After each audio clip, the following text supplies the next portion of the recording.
For 10 years, I took the fridge for granted. Sometimes it iced over.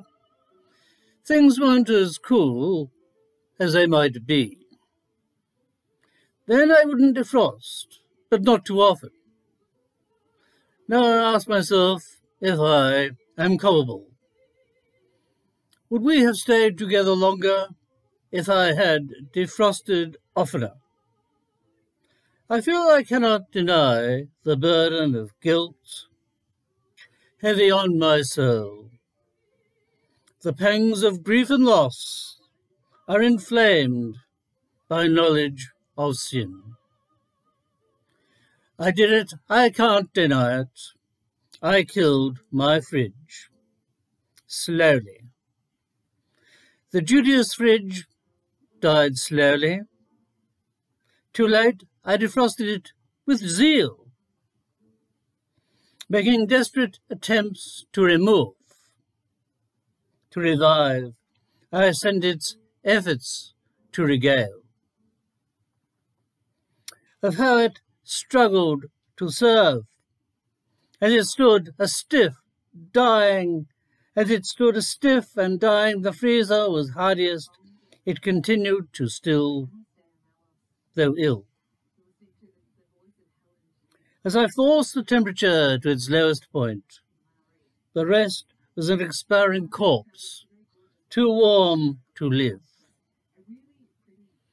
I half-heaved it and half threw it, down 6 half flights of stairs.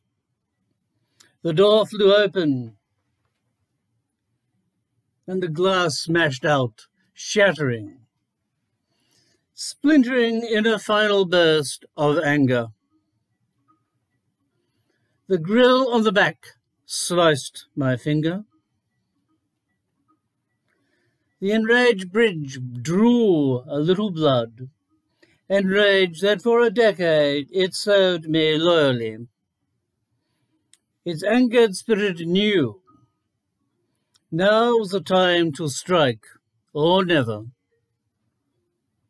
I was a monster, its murder, hauling the haunted carcass of my victim.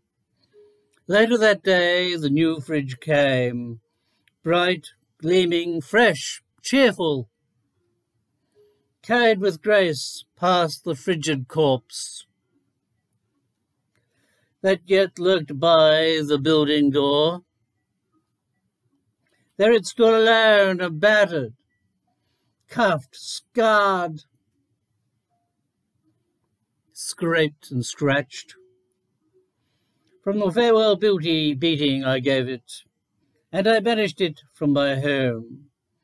My new fridge hummed into action, cooling in moments, freezing with expedition, wielding a cold, precise seduction.